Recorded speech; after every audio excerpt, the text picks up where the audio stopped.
Hello dear friends, स्वागत करते हैं आपका अपने YouTube channel genius hub academy पर। मैं विकास गुप्ता आप लोगों को इस प्लेटफॉर्म पर क्लास 10 का मैथमेटिक्स पढ़ा रहा था, जिसमें हमारा चैप्टर चल रहा था pair of linear equation in two variable. हमारे चैप्टर का नाम है pair of linear equation in two variable, जिसे हिंदी में कहते हैं दो चर वाले रैखिक समीकरणों के योग। इसके पहले वाले लेक्चर में हम लोगों ने ये देखा था इसके इंट्रोडक्शन के बारे में कि चर क्या होते हैं, जिसे इंग्लिश हम लोग क्या कहते हैं, वेरिएबल। चर क्या होते हैं, वेरिएबल्स क्या होते हैं। फिर हमने बताया था इक्वेशन क्या होता है, समीकरण क्या होता है। फिर हम लोगों ने डिस्कस किया था कि जो भी समीकरण है वो रैखिक है, तो रैखिक का मतलब लीनियर समीकरण, लीनियर इक्वेशन क्यों कहते हैं, लीनियर इक्वेशन होता क्या है, इन सब चीज़ों के बारे में हम लोगों ने स्टडी किया था। तो मैंने आपको कल की क्लास में बताया था लीनियर इक्वेशन कौन सा इक्वेशन होता है भाई, जिसमें वेरिएबल्स की पावर कितनी हो, मैक्सिमम 1 हो, दैट समीकरण is called the linear equation. उस समीकरण को हम क्या कहते हैं, रैखिक समीकरण कहते हैं। वेरिएबल्स के बारे में हम लोगों ने डिस्कस किया था कि वेरिएबल्स क्या होते हैं, चर क्या होते हैं। तो मैंने बताया था एक चर वो राशि है, चर वो राशि है जिसमें उसका मान किसी सिचुएशन या प्रॉब्लम में क्या हो, बदलता रहे। क्या करता रहे, बदलता रहे। ठीक है, तो हमने कल आपके से डिस्कस किया था इसके पहले वाले लेक्चर में, उसी के आगे हम कंटिन्यू करते हैं। तो अगर मैं आपसे बताऊं, एक हमारे पास जो रैखिक समीकरण होता है, लीनियर इक्वेशन होता है, उसको किस तरीके से रिप्रेजेंट करते हैं, ax + by + c = b। ये क्या है आपका लीनियर इक्वेशन। क्या है ये, लीनियर इक्वेशन है। क्या है ये, लीनियर इक्वेशन है। क्लियर है बात यहाँ पे। आपसे अगर मैं पूछूं फिर से अगेन कि ये लीनियर इक्वेशन क्यों है, तो आप क्यों बताओगे, क्योंकि यहाँ जो वेरिएबल्स है उसकी पावर कितनी है, मैक्सिमम 1 है, that's why it is the linear equation. इसे हम क्या कहते हैं, लीनियर इक्वेशन कहते हैं।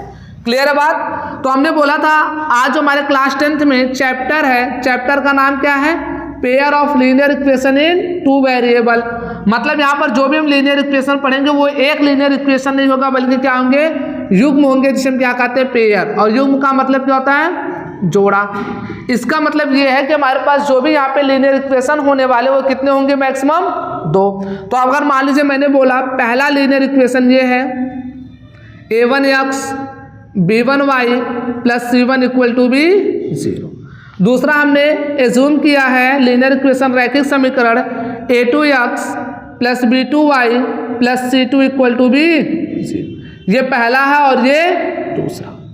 आपको मैंने ये भी बताया था इसके कल वाले क्लास के लेक्चर में कि अगर एक लीनियर इक्वेशन है तो उससे कितनी लाइन निकलेगी, कितनी लाइन आएगी, कितनी रेखाएं आएंगी, एक। हमने बोल दिया लाइन क्या है, L1। इससे एक समीकरण, एक रैखिक समीकरण है, तो इससे भी कितनी लाइन निकलेंगी, एक। तो हमने मान लिया क्या, L2। अगर हमने मान लिया कि हमारे दो समीकरण से दो लाइनें आ रही हैं, दो समीकरण है हमारे पास, दो रैखिक समीकरण है, दो लीनियर इक्वेशन, उससे कितनी लाइनें निकलेंगी, 2। अब मैं आपसे पूछूं ये दो लाइनें हो कैसे सकती हैं, तो याद रखना ये दोनों लाइनें केवल और केवल 3 प्रकार से हो सकती हैं। पहला क्या, या तो ये दोनों लाइनें एक दूसरे को क्या करेंगी, इंटरसेक्ट करेंगी। ये दोनों लाइनें क्या करेंगी, इंटरसेक्ट करेंगी। इंटरसेक्ट का मतलब क्या होता है, प्रतिच्छेदित करना। क्या होता है, प्रतिच्छेदित करना। या तो ये दोनों लाइनें एक दूसरे के क्या होंगी, समांतर होंगी, जिसे हम कहते हैं पैरेलल लाइंस। क्या कहेंगे इसे, पैरेलल लाइंस। हिंदी में कहते हैं समांतर रेखा। क्या कहते हैं, समांतर रेखा। या तो ये दोनों लाइनें एक दूसरे को इंटरसेक्ट करेंगी, या एक दूसरे के समांतर होंगे, और या एक दूसरे के ऊपर होंगी। एक लाइन इसी के ऊपर और दूसरा लाइन भी इसी के ऊपर। तो इस रेखा को हम क्या कहते हैं, समपाती रेखा। क्या कहते हैं, समपाती। इंग्लिश में कहते हैं कोइंसाइड लाइन। तो दो लाइनें केवल 3 प्रकार से हो सकती है, यही 3 टाइप्स हैं होने की। या तो वो दोनों लाइनें एक दूसरे को इंटरसेक्ट करेंगी, या तो दोनों लाइनें क्या होंगी, पैरेलल्स होंगी, समांतर होंगी, या तो दोनों लाइनें क्या होंगी, समपाती होंगी, जिसे हम कहते हैं कोइंसाइड लाइन होंगी। क्लियर है बात यहाँ पे।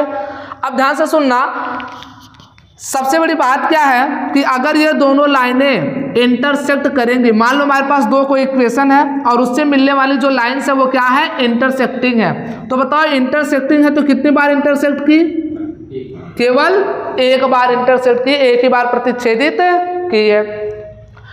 और मैंने बताया था आपको कि यदि एक लाइन दूसरे लाइन को इंटरसेक्ट करती है तो जितने पॉइंट पर इंटरसेक्ट करेंगी उन दोनों समीकरणों के उतने ही सॉल्यूशन पॉसिबल होंगे। मान लो दो लाइन है, दो समीकरण है, एक समीकरण से कितनी लाइन मिलेगी, एक कितनी रेखा है, एक रेखा, और दूसरे समीकरण से भी कितनी रेखा, एक रेखा। अब दोनों रेखाएं अगर एक दूसरे को कट की कितने पॉइंट पर, एक पॉइंट पर, तो उन दोनों समीकरणों का कितने हल होंगे, केवल एक हल होंगे। मतलब याद रखना जितनी बार कट करेंगी उतने उसके सॉल्यूशन पॉसिबल होंगे। क्लियर है यहाँ पे। तो अगर मैं बात करूं, अगर इन दोनों से मिलने वाली रेखाएं इंटरसेक्टिंग है, प्रतिच्छेदित है, तो बताओ कितने पॉइंट पे कट की है, केवल एक पॉइंट पे। इसका मतलब यहाँ पे कितना सॉल्यूशन होगा, केवल और केवल एक होगा। कितना होगा, तो याद रहे जब कभी भी दो लाइनें इंटरसेक्ट करेंगी तो उन दोनों लाइनों से होने वाला सॉल्यूशन कितना होगा, एक होगा। अच्छा एक बात, तो अगर एक होगा, क्यों एक होगा, क्योंकि दोनों लाइनें एक ही बार इंटरसेक्ट की है, दोनों एक दूसरे को एक ही बार कट कर रही हैं। अब अगर मैं पूछूं इन दोनों समीकरणों से अगर इंटरसेक्टिंग लाइन है तो बताओ जो उसका सॉल्यूशन आएगा, तुम्हारा या हर किसी की बात कहूं तो सबका एक ही आंसर आएगा। तो मैं कह सकता हूं अगर सबका एक ही आंसर आएगा तो इसका जो सॉल्यूशन होगा बेटा वो क्या होगा, यूनिक होगा। क्या होगा, यूनिक होगा। हिंदी में कहते हैं इसे अद्वितीय हल होगा। कैसा हल होगा, अद्वितीय हल होगा। क्लियर है बात यहाँ पे। अब अगर मैं पैरेलल लाइन से, मान लो इन्हीं दोनों समीकरणों से मिलने वाली रेखाएं कैसी हो गई, पैरेलल हो गई, समांतर हो गई, तो कितने सॉल्यूशन होंगे, तो एक भी सॉल्यूशन नहीं होगा, क्योंकि ये दोनों लाइनें इसको इंटरसेक्ट कर ही नहीं रही है, और जब इंटरसेक्ट नहीं कर रही है तो कोई सॉल्यूशन भी नहीं होगा। तो जब लाइंस पैरेलल होंगी बेटा तो याद रखना आपके नो सॉल्यूशन। क्या कहेंगे हम, नो सॉल्यूशन, कोई हल नहीं, कोई हल नहीं। अब बात करते हैं यहाँ पर, इसकी बात करते हैं तीसरी लाइन की। अब ध्यान से सुनना है, अगर मान लो इन दोनों समीकरणों से मिलने वाली रेखाएं क्या है, आपस में एक दूसरे के ऊपर है, मतलब कैसी रेखा है, संपाती या कोइंसाइड लाइन है। तो बताओ ये दोनों रेखाएं एक दूसरे को कितनी बार कट कर रहे हैं, तो हर एक पॉइंट पर कट कर रही है ना। जब भाई ये देखो, ये हमारे पास मान लो एक रेखा है और एक रेखा इसी के ऊपर हो गई, तो बताओ ये दोनों लाइनें कहाँ कहाँ इसे कट कर रहे हैं, यहाँ भी इसके हर एक पॉइंट पर कट कर रही कि नहीं, मिल रही है, इंटरसेक्ट कर रही कि नहीं। और आपको पता है एक रेखा कहाँ तक जाती है, बिल्कुल इनफाइनाइट तक जाती है। एक लाइन कहाँ तक, ये लाइन कहाँ तक जाएगी, बिल्कुल अनंत तक जाएगी। और अगर ये लाइन अनंत तक जाएगी तो दोनों लाइनें एक दूसरे के ऊपर वो कहाँ तक जाएंगी, अनंत। और अनंत तक कैसे जाएंगी, एक दूसरे के ऊपर होते हुए। इसका मतलब ये दोनों लाइनें एक दूसरे को अनंत तक टच करते हुए जाएंगी, मतलब अनंत तक काटेंगी, और अनंत तक काटेंगी तो इसके सोल्यूशन कितने होंगे, अनंत होंगे, इनफाइनाइट। तो याद रखना एक संपाती अगर रेखा कोइंसाइड लाइन है तो इसके जो सोल्यूशंस होते हैं क्या होते हैं, सॉल्यूशंस वो क्या होते हैं, इनफाइनाइट सॉल्यूशंस होते हैं, इनफाइनाइट सॉल्यूशन होते हैं। या यूं कहे इसके हल कितने होते हैं, अनंत हल होते।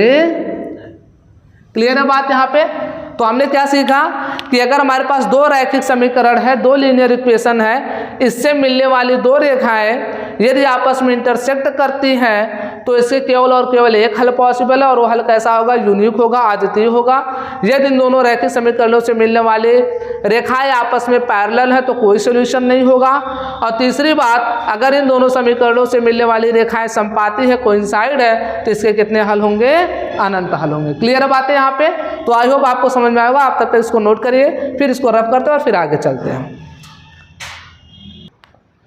तो आई होप आप लोगों ने नोट कर लिया होगा। चलिए हम लोग एक एग्जाम्पल लेते हैं और इस एग्जाम्पल के तौर पर हम लोग देखते हैं, इसको क्वेश्चन को सॉल्व करते हैं और देखते हैं इसका ग्राफ कैसा आता है। तो यहाँ पर दो समीकरण दिया हुआ है। पहला समीकरण है x - 2y = भी 0, और दूसरा समीकरण हमारे पास है 3x + 4y = भी 20। ये हमारे पास दो समीकरण दिया हुआ है और इस समीकरण को हम लोग सॉल्व करते हैं और देखते हैं। देखो ध्यान से सुनना, पहली बात क्या है कि अगर मैं बात करूं इस समीकरण से, ये कैसा समीकरण है, रैखिक समीकरण, लीनियर इक्वेशन है। इससे कितनी लाइन आएगी, एक, और इससे भी कितनी लाइन, एक।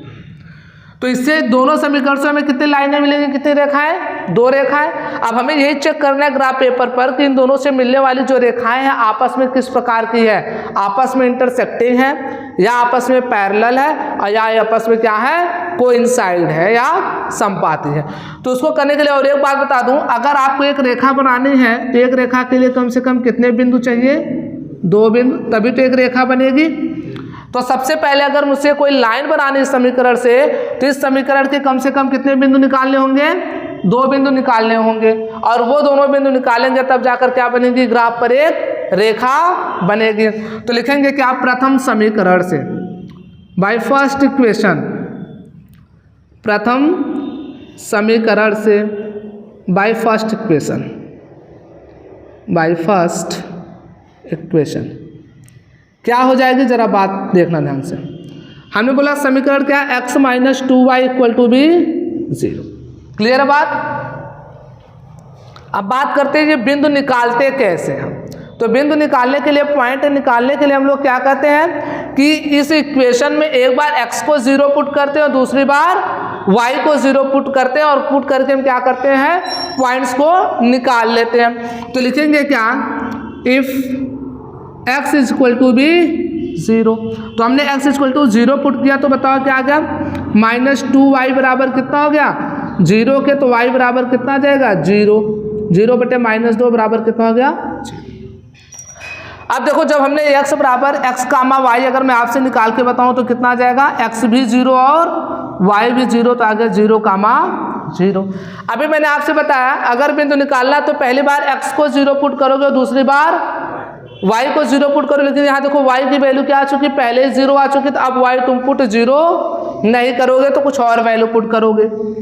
अगर यहाँ मैं y बराबर 1 रख दूँ, y बराबर क्या रख दूँ, 1, तो क्या हो जाएगा जरा देखना, x बराबर x माइनस 2 इंटू वाई की मान कितनी हो जाएगी, 1 इक्वल टू बी 0। तो हो जाएगा x माइनस 2 बराबर 0, तो x बराबर कितना आ गया, 2 के। तो यहाँ पर हमने देखा x कामा y बराबर कितना आ गया, 2 कामा। अगर मैं इसके लिए एक टेबल बनाऊं तो ध्यान से देखना क्या हो जाएगा, इधर x इधर y। तो जब x पहले वाले में 0 था तो y भी क्या था, 0, और दूसरे वाले में जब x 2 था तो y कितना आया, 1। ये प्रथम समीकरण से 2 बिंदु मिल गए ना। अब 2 बिंदु मिल गए हमारे पास, देखो एक बिंदु 0 कामा 0 और दूसरा 2 कामा 1। तो इन दोनों समीकरण से, इन दोनों बिंदुओं से क्या मैं अब इस समीकरण का एक लाइन बना सकता हूँ कि नहीं ग्राफ पे। क्लियर है बात। यहाँ पे मिनिमम हमें 2 निकालने हैं। अब इसके बाद क्या लिखेंगे, द्वितीय समीकरण से, बाय सेकेंड इक्वेशन, द्वितीय समीकरण से क्या हो जाएगा, द्वितीय समीकरण में 3x plus 4y equal to B 20। तो यहाँ पर x बराबर क्या रख दो, 0 पुट कर दो। तो x बराबर क्या लिखोगे, 0 रखने पर putting the x is equal to be, put x is equal to be 0। तो ये तो पूरा टर्म 0 हो जाएगा, बचेगा क्या, 4y बराबर 20 के, तो y बराबर आपका हो जाएगा 20/4, तो आ जाएगा कितना, 5। तो यहाँ से x कामा y बराबर कितना आ जाए, x बराबर आपने 0 रखा तो y कितना आया, 5। हमें यहाँ x और y की वैल्यू देखो, अगर यहाँ हम y बराबर 0 पुट कर दिए तो ये पूरा टर्म 0 हो जाएगा ना, और 0 हो जाएगा तो x बराबर क्या आ जाएगा, 20/3, और 20/3 पूरा कटेगा नहीं, फ्रैक्शन में आएगा। और फ्रैक्शन को हमें ग्राफ पेपर पर जब प्लॉट करना होता है, दर्शाना होता है, तो हमें होती है प्रॉब्लम। हमने आज तक ग्राफ पेपर पर जो भी प्लॉट किया वो क्या किया है, 1 2 3 4 5 इंटीजर्स में प्लॉट किए।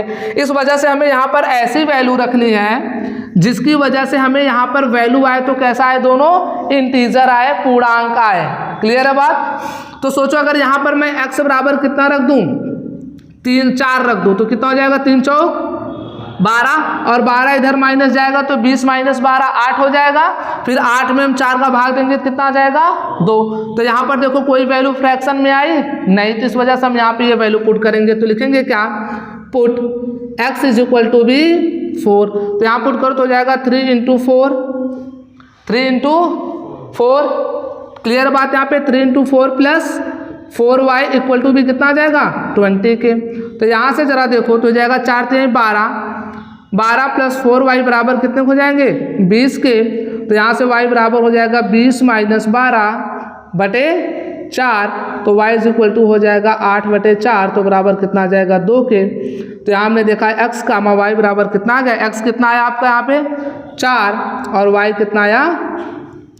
इसके लिए भी अगर मैं एक आपको टेबल बनाऊं तो क्या हो जाएगा यहाँ पे, ये x ये y, तो x जब आपका यहाँ पे कितना था 0 था तो y 5 था, और जब आपका यहाँ पर x 4 था तो y कितना हुआ 2। क्लियर है बात। अब इसके भी कितने पॉइंट्स आ गए, 2 पॉइंट्स। अब इसके द्वारा भी एक रेखा हम बना लेंगे। तो चलिए अब हम इसको ग्राफ पर दिखाते हैं और देखते हैं कि कैसे इसको हम ग्राफ पर दिखाते हैं। क्लियर है बात यहाँ पे। तो चलिए हम स्टार्ट करते हैं और देखते हैं ग्राफ पे बनाना। ग्राफ पर बनाने के लिए हमें क्या करना पड़ेगा, यहाँ पे मैंने एक स्केल लिया और इस स्केल की सहायता से हम ग्राफ बनाएंगे।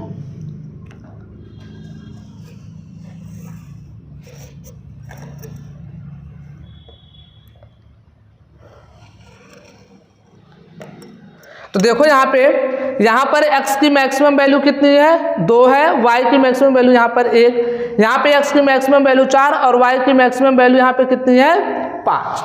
तो हम यहाँ पर लेंगे, जरा देखना यहाँ से, ये हम यहाँ पर बनाना चाह रहे हैं। ये आपका x एक्सिस होगा,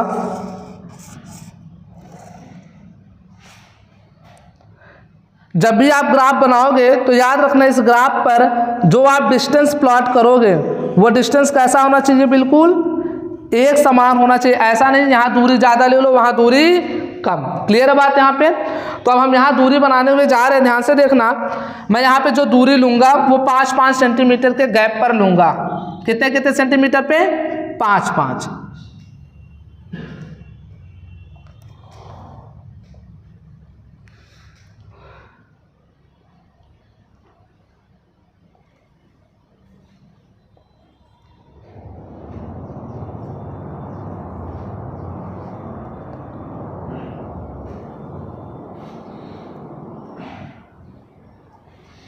ये हमने 5-5 सेंटीमीटर के गैप पर ले लिया।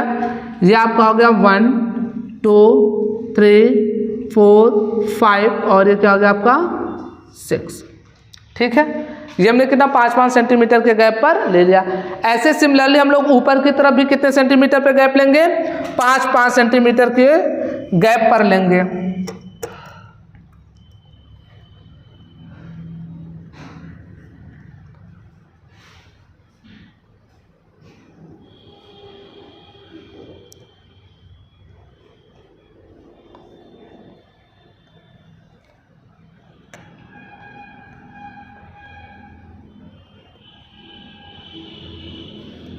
चलिए देखते हैं कितना हो गया आपका 1 2 3 4 और 5। पहला पॉइंट देखते हैं। पहला पॉइंट क्या है, 0,0। ये किसकी है, इक्वेशन फर्स्ट से, और इक्वेशन फर्स्ट से लाइन क्या आएगी L1। 0,0 कहाँ था भैया, आपका ये पॉइंट क्या है 0,0। क्लियर है बात यहाँ पे। उसके बाद देखो x में 2 है, y में 1 है, तो ये रहा x में 2 y में 1, तो ये आपका हो जाएगा, यहाँ से मैं बना रहा हूँ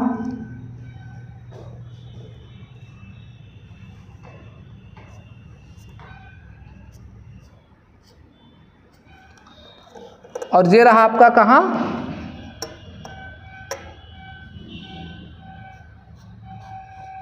तो ये पॉइंट्स आपका क्या हो गया, ये x में 2 y में 1, तो इसे क्या कहेंगे 2,1। क्लियर है बात यहाँ पे। ऐसे हम देखेंगे इसमें, देखो दूसरे वाले, अब इसको यहाँ से मिलाएंगे, 2 पॉइंट्स अगर मिल गए तो क्या मिल गई आपकी, एक रेखा मिली कि नहीं मिली है, तो ये आपकी एक रेखा बनकर आ गई। ये आपकी रेखा है। अगर इसे हम और एक्सटेंड करें और आगे की तरफ बढ़ाएं तो ये रेखा ऐसे जाएगी बिल्कुल।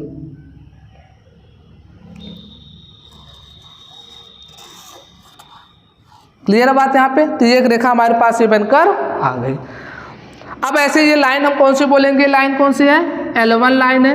जो समीकरण कौन सी थी आपकी, x minus 2y equal to भी 0। ऐसे यहाँ पर दूसरी रेखा बनेगी। दूसरे में क्या है, समीकरण दूसरे से क्या आया है, x बराबर 0 y बराबर 5। तो x 0 कहाँ होगा, y एक्सिस पर आप कहीं भी बिंदु ले लो, वहाँ पे x क्या होता है 0। तो x बराबर 0 y बराबर 5, तो x यहाँ 0 होगा और y क्या होगा 5, तो ये जाएगा 0,5। ये कितना हो जाएगा 4, 2, मतलब x में 4 और y में 2, तो x में 4 ये है और y में 2 ये है, तो इधर देखो आ जाएगा ये, इसे अगर हम बनाए तो ये आपका होगा।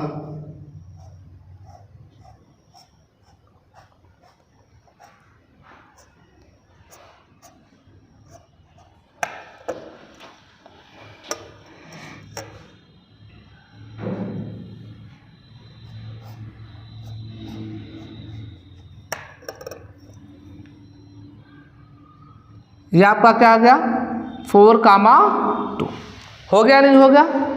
तो यहाँ से हमने देखा कि एक आपका ये बिंदु है, एक बिंदु है, जब इन दोनों बिंदु को हम लोग मिलाएंगे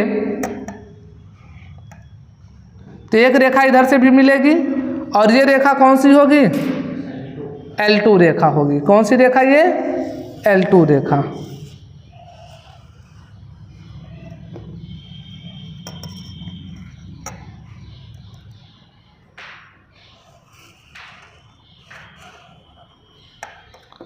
तो ये देखो लाइन कैसी आई इन दोनों समीकरणों का, इन दोनों समीकरणों का लाइन कैसा आया इंटरसेक्टिंग आई ना।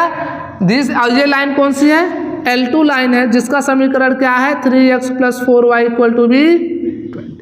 तो ये दोनों लाइन कैसी आई इंटरसेक्टिंग आई। कैसी आई इंटरसेक्टिंग आई।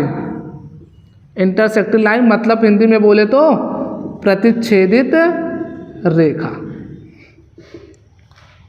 अच्छा कितने पे कौन से बिंदु पर इसने इंटरसेक्ट की है 4, तो हमने बोला कि ये 4, 2 पर अगर इसने प्रतिच्छेदित की है तो ये 4, 2 इस समीकरण का क्या होगा हल होगा। हल हो गया नहीं। हल होने का मतलब क्या है कि ये बिंदु अगर मैं उठाकर इन दोनों समीकरणों में रखूं तो ये इक्वेशन क्या होगा सेटिस्फाइड होगा। मतलब क्या है जितना लेफ्ट हैंड साइड है उतना राइट हैंड साइड के क्या हो जाएगा बराबर हो जाएगा। तो उठाकर ये वैल्यू पुट करो, क्योंकि इसने कहाँ पे कट किया है 4, 2 पे। x का मान 4 y का मान 2, तो यहाँ रखो x का मान 4 -2 × y का मान कितना है 2, तो ये हो जाएगा कितना 4 - 4 = कितना आ गया 0, जो 0 के क्या है बराबर है। पहला इक्वेशन सेटिस्फाई कर गया। दूसरे में रख कर देखो तो 3 चौक 12 और +4 दूनी 8, तो 12, 8, 20 जो भी राइट हैंड साइड के बराबर है। इसका मतलब ये पॉइंट एक ऐसा पॉइंट है जो दोनों समीकरणों का क्या है हल है। क्लियर है बात यहाँ पे। और लाइन कैसा दिया इंटरसेक्टिंग लाइन दी। कोई प्रॉब्लम है यहाँ तक तो आप इसे नोट करिए, फिर इस बाद अगला क्वेश्चन हम लोग करते हैं।